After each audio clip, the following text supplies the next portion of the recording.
किसान साथियों, आज हम धान की फसल में माइकोराइजा के प्रयोग के बारे में आपको बताएंगे। आज हम जानेंगे माइकोराइजा क्या है, माइकोराइजा हमारी फसल में कैसे काम करता है, माइकोराइजा का इस्तेमाल हमें कब करना चाहिए, यानी माइकोराइजा धान में डालने का सही समय क्या है, कितनी मात्रा में प्रयोग करना चाहिए, कैसे प्रयोग करना चाहिए, ये तमाम जानकारी आपको देंगे।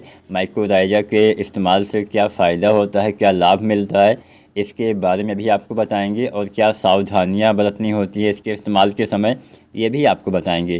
तो अगर आप इसके बारे में नहीं जानते या फिर जानते हैं तो आपकी जानकारी और ज़्यादा दुरुस्त हो जाएगी। तो पूरा वीडियो किसान साथियों देखिएगा, A to Z संपूर्ण जानकारी आपको देने का प्रयास करते हैं। तो सबसे पहले माइकोराइजा के बारे में जानते हैं, आखिर ये है क्या। किसान साथियों, माइकोराइजा एक लाभकारी फफूंद है, यानी एक फंगस होता है जो पौधे के जड़ों के साथ सहजीवी संबंध बनाता है। सहजीवी संबंध का मतलब होता है कि एक मित्रता का काम करता है। अगर आप माइकोराइजा का इस्तेमाल करते हैं तो ये पौधे के जड़ों के चारों ओर एक जाल जैसा नेटवर्क बनाता है, मतलब काफ़ी दूर तक इसके जो जाल होता है वो फैल जाता है, जिससे मिट्टी से जो पोषक तत्व होते हैं, यानी जो पानी या जो खाद्य पदार्थ आपने मिट्टी में डाला हुआ है या पहले से जो उपलब्ध है, जो अभी तक पौधे नहीं ले पा रहे थे, उन्हें पौधे के लिए उपलब्ध करवाता है। इसके बदले में माइकोराइजा को कार्बोहाइड्रेट चाहिए होता है जिससे उसका विकास हो सके। तो कैसे काम करता है इसके बारे में थोड़ा जानते हैं। माइकोराइजा जड़ों के द्वारा जुड़ जाता है और उसके साथ महीन शाखाएं, यानी जिसको हम हाइपी बोलते हैं, इसको महीन शाखाएं आप आसान भाषा में समझ सकते हैं, जो मिट्टी के नीचे जाल के नुमा फैला देता है। ये क्या करता है कि ये शाखाएं बहुत बारीक होती हैं, बहुत महीन होती हैं और इसके द्वारा आपके पौधे phosphorus, potash, calcium, zinc, magnesium जैसे पोषक तत्व आसानी से अवशोषित कर पाते हैं, जो सामान्य रूप से पौधे से जड़ों के द्वारा लेना मुमकिन नहीं होता। यानी काफ़ी नीचे ये होती हैं, इतना दूर होती हैं जहाँ तक पौधे की जड़ें नहीं पहुँच पाती हैं, वहाँ से इन पोषक तत्वों को सोखने का कार्य करता है, नमी को भी सोखने का कार्य करता है। कई बार जड़ें ऊपर ही होती हैं तो हमारा अगर पानी नीचे नमी है तो क्या होता है कि मतलब सूखा सहनशील फसल हो जाती है। काफ़ी नीचे से ये पानी सोख कर आपके पौधों को देगा, जिससे फसल में सूखने की संभावना कम हो जाती है। पौधे से बीमारी को भी मतलब हटाने का कार्य करता है, रोग प्रतिरोधी क्षमता बेहतर करता है, खासकर जड़ों से जुड़ी बीमारियों का अटैक आपकी फसल में नहीं होने वाला है। तो ये तो आपने समझा कि ये कैसे कार्य करता है। जड़ों के साथ मिलकर एक लंबा जाल बना देता है जिससे पौधे की जड़ें ज़्यादा दूर तक पोषक तत्वों का अवशोषण आसानी से कर पाती हैं। अब बात करते हैं कि इसका इस्तेमाल हम कब कर सकते हैं और धान की फसल में कब करना चाहिए, किस तरह से इसका इस्तेमाल किया जा सकता है। तो बीज उपचार के समय भी आप इसका इस्तेमाल कर सकते हैं। तो इसमें आपको क्या करना है कि जो धान के बीज होते हैं, जब आप उपचारित करते हैं तो बीज को उपचारित करते समय आपको बीज को माइकोराइजा के घोल में 15 से 30 मिनट तक भिगो के रखना होता है, जिससे आसानी से बीज के अंदर चला जाता है और शुरुआत में ये बढ़िया काम करता है। इसका इस्तेमाल आप धान की नर्सरी में भी कर सकते हैं। नर्सरी में बीज बोते समय माइकोराइजा पाउडर या जो ग्रेनुअल आता है उसका मिट्टी में आपको प्रयोग करना होता है। सबसे अच्छा समय रोपाई के समय होता है, जब आप खेत रोपते हैं उस समय आप जड़ के पास माइकोराइजा डाल सकते हैं, ये सबसे ज़्यादा प्रभावी होता है। या फिर मान लीजिए आप रोपाई कर चुके हैं तो 10 या 20 दिन तक आप इसका इस्तेमाल कर सकते हैं। रोपाई के बाद इसे आप अपने खेत में डाल सकते हैं। अब चलिए मात्रा के बारे में जानते हैं, कैसे आपको इस्तेमाल करना है। किसान साथियों, माइकोराइजा 2-3 तरह से आते हैं, एक पाउडर फॉर्म में आते हैं, एक ग्रेनुअल फॉर्म में आते हैं और एक लिक्विड वाला आता है। तो जो पाउडर वाला या दानेदार वाला आता है, लगभग आप 3 से 5 किलो पर एकड़ के हिसाब से रोपाई के समय डाल सकते हैं, या टॉप ड्रेसिंग में आप डाल सकते हैं बाद में 10 दिन 20 दिन तक। लेकिन सबसे अच्छा समय अगर मेरे हिसाब से कोई है तो रोपाई के 7 से 10 दिन के बीच में आपको इसका इस्तेमाल करना चाहिए। लिक्विड वाला माइकोराइजा भी आप डाल सकते हैं 1 लीटर पर एकड़ के हिसाब से। कैसे डालना है, 100 से 200 लीटर पानी में घोल के आपको ड्रेचिंग करनी होती है, या ड्रिप इरिगेशन से भी इसका इस्तेमाल किया जा सकता है।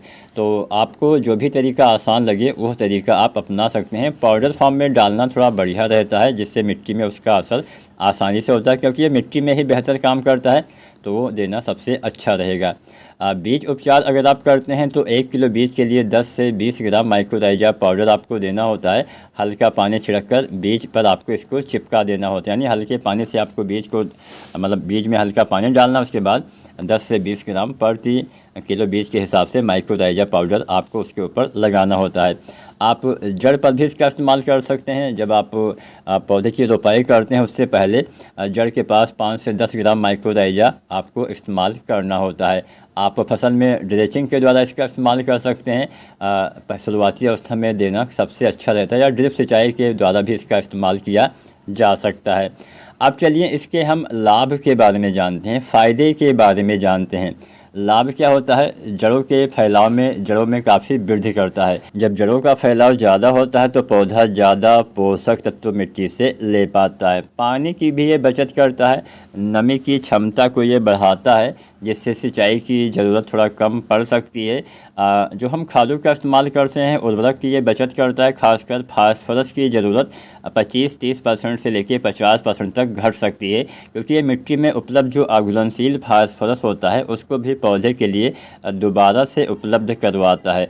अब ऐसा नहीं, जो हम फास्फोरस खाद का इस्तेमाल जो हम डीएपी डालते हैं किसान साथियों, मुश्किल से बहुत कम ही काम कर पाती है। अगर आप डीएपी का इस्तेमाल मिट्टी में करते हैं तो 30 से 40% ही डीएपी काम करती है, बाकी मिट्टी में ही पड़ी रहती है, पौधे उसको नहीं ले पाते हैं। तो यही डीएपी को दोबारा से, यानी फास्फोरस जिसमें डीएपी में होता है, उसको ज़्यादा आपके पौधे तक उपलब्ध करवाता है। रोग प्रतिरोधी क्षमता में वृद्धि करता है, फसल फफूंद जनित बीमारियों से बच पाती है और सूखे से लड़ने में भी काफ़ी सक्षम हो जाती है।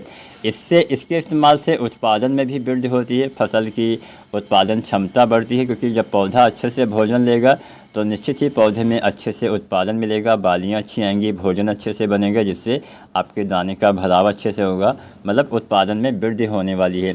ये मिट्टी में भी सुधार करता है, मिट्टी की गुणवत्ता में सुधार करता है, जैविक क्रियाएं बढ़ती है, जिससे भूमि में उर्वरा शक्ति किसान साथियों बनी रहती है। अब किसान साथियों सबसे महत्वपूर्ण बिंदु पर बात करते हैं, क्या ध्यान देना है, किन किन सावधानियों को आपको बरतना चाहिए। माइक्रोराइजा का इस्तेमाल किसी भी फफूंदनाशी या कीटनाशी के साथ नहीं करना चाहिए, अन्यथा ये काम नहीं करेगा। माइक्रोराइजा का इस्तेमाल रासायनिक खादों के साथ भी नहीं करना चाहिए, खासकर डीएपी के साथ तो नहीं ही करना चाहिए। खेत में नमी होना चाहिए जब इसका इस्तेमाल करें, नमी ना हो तो आप डालने के बाद सिंचाई कर सकते हैं, या पहले भी आप सिंचाई कर सकते हैं। और इसको ऐसे स्थान पे आपको रखना होता है जो थोड़ा ठंडा स्थान हो, यानी शीतल स्थान पे रखना है, धूप से बचा के इसको रखना होता है, सीधा धूप में आपको इसको नहीं रखना होता है।